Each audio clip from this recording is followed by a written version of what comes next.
बिस्मिल्लाहिर्रहमानिर्रहीम। पाकिस्तान में एक बहुत बड़ी पेशरफ्त हुई है कि पाकिस्तान के अंदर नई एनर्जी व्हीकल पॉलिसी मुतारफ़ करवाने पर काम शुरू कर दिया गया है। अब इससे फ़ायदा क्या होगा? इसका सबसे बड़ा फ़ायदा ये होगा कि कार्बन डाइऑक्साइड का जो अखराज है, जिसकी वजह से पाकिस्तान स्मोक और डिफरेंट इन्वायरमेंटल इश्यूज़ क्रिएट किए जाते हैं और पैदा किए जाते हैं, जिसकी वजह से इंसानी ज़िंदगियों को बहुत ज़्यादा नुकसान होता है। उसके ऊपर काबू पाने का एक बेहतरीन तरीका ये है कि पाकिस्तान के अंदर अब नई एनर्जी व्हीकल पॉलिसी मुतारिफ़ कराने पर काम शुरू कर दिया गया है। ये हमारे लिए, हमारी आने वाली नस्लों के लिए बेहतरीन इक़दाम है। और इस पॉलिसी के ऊपर काम शुरू कर दिया गया और ये मज़ीद आपको मैं बताना चाहूँगा कि इसके अंदर वफाकी महकमा इंडस्ट्री और प्रोडक्शन ने खैबर पख्तूनख्वा हुकूमत से भी तजावीज़ तलब कर ली है।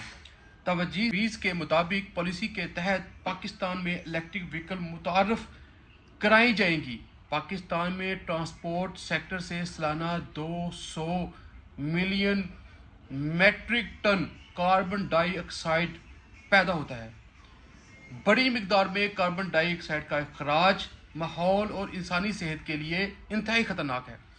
हुकूमती दस्तावेज़ में बताया गया है कि अब तक पाकिस्तान में 51 कंपनियों ने लाइसेंस हासिल कर ली हैं, यानी कि 51 कंपनीज ने ये लाइसेंस हासिल कर लिया है।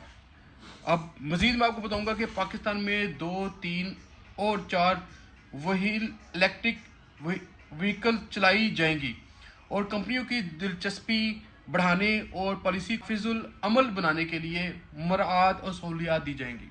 उनके लिए ऐसी सहूलियात पैदा की जाएंगी, ऐसा एक मैन्युफैक्चर बनाया जाएगा जिससे और भी कंपनियां जो सी हैं इसके अंदर दिलचस्पी लें और इसके ऊपर काम करें। दस्तावेज़ के मुताबिक हुकूमत पाकिस्तान ने इलेक्ट्रिक व्हीकल पॉलिसी का ऐलान किया था, लेकिन कोरोना वबा के दौरान इस पॉलिसी पर काम नहीं हो सका। और ये मैं आपको बताना चाहूँ कि इस पॉलिसी पर जो ऐलान किया गया था वो 2019 में किया गया था, लेकिन कोरोना वबा की वजह से इसके ऊपर मज़ीद काम नहीं हो सका। लेकिन अब दोबारा इसके ऊपर काम शुरू हो चुका है और ये पाकिस्तान के लिए और पाकिस्तान की आने वाली नस्लों के लिए एक बेहतरीन इक़दाम है। हम इसकी भरपूर हमायत करते हैं और पाकिस्तान जिंदाबाद, पाकिस्तान।